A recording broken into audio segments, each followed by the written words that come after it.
Nous sommes ici. Nous atteindrons la station Solstice dans 4 semaines.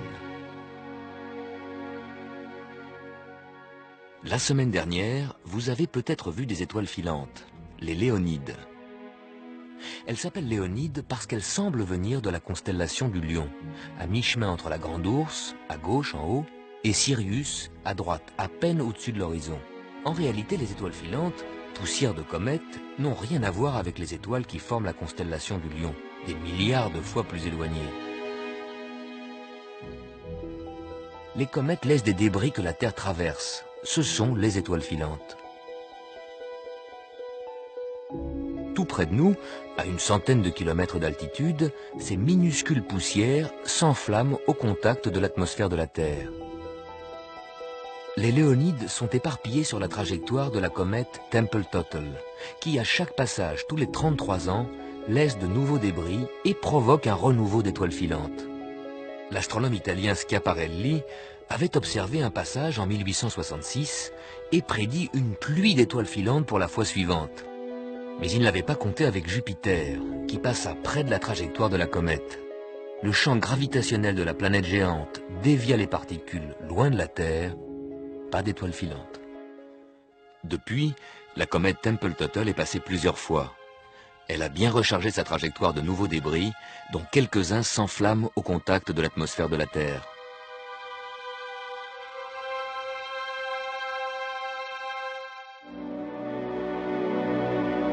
Au cours des millénaires, des tonnes de météorites sont tombées sur la Terre. Nous ont-ils apporté ce qui a déclenché la vie sur Terre? On ne le sait pas. Est-il possible que des comètes ou des astéroïdes aient apporté les éléments chimiques nécessaires pour que la vie commence sur Terre? Des micro-organismes ayant survécu à un voyage dans l'espace, comme des bactéries préservées dans l'ambre pendant des millénaires. Mais il se peut également que la vie sur Terre s'éveille sans apport extérieur. Par exemple sous l'effet de coups d'éclair dans un marécage d'eau et de méthane.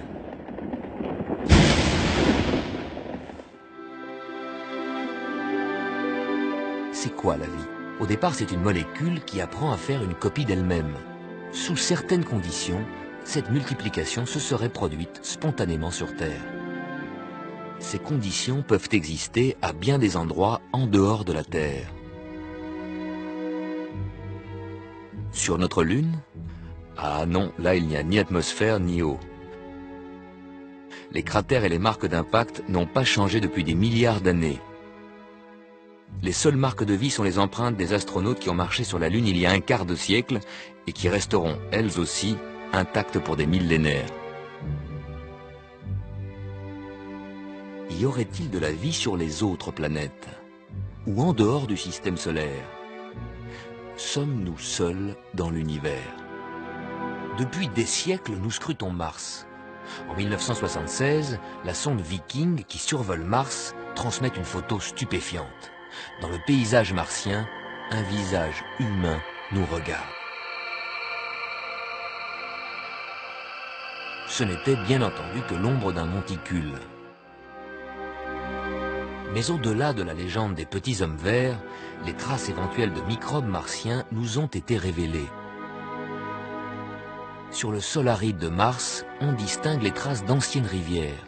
Donc, il y a des milliards d'années, il y avait de l'eau sur Mars. Y avait-il également de la vie?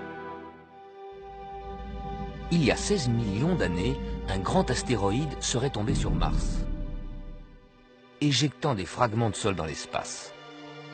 La masse de Mars n'étant qu'un dixième de celle de la Terre, il suffit de peu d'énergie pour mettre des cailloux sur orbite. Un de ces cailloux, devenu météorite, après avoir tourné longuement autour du Soleil, a finalement croisé l'orbite de la Terre et atterri dans l'Antarctique. Découvert et analysé, ce messager martien aurait fourni des preuves de vie primitive. Ceux qui en doutaient encore peuvent maintenant bâtir leur certitude sur ces traces infimes de caca de microbes. On a cherché aussi du côté de Jupiter. Les sondes spatiales ont survolé Europe, une des lunes de Jupiter.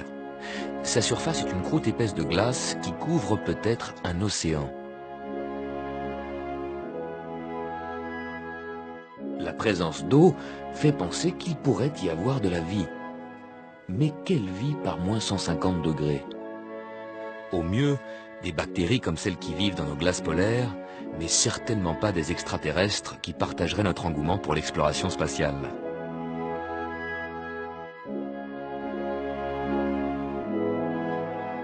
Des sondes explorent aussi Saturne. Il y aurait peut-être des micro-organismes sur Titan, un satellite de Saturne. Mais il y a nulle part dans le système solaire des extraterrestres avec lesquels nous pourrions avoir de vraies rencontres. Et en dehors du système solaire? Probablement oui, mais où les trouver? Dans notre galaxie, parmi les milliards d'étoiles, il faudrait en trouver quelques-unes qui ressemblent à notre Soleil. Parmi ces étoiles, il faudrait trouver celles qui ont des planètes. Et parmi ces planètes, celles qui auraient une atmosphère et des conditions nécessaires à la vie. Il faudrait trouver des extraterrestres qui aient évolué exactement à la même vitesse que nous. S'ils sont moins évolués, ils ne peuvent pas communiquer.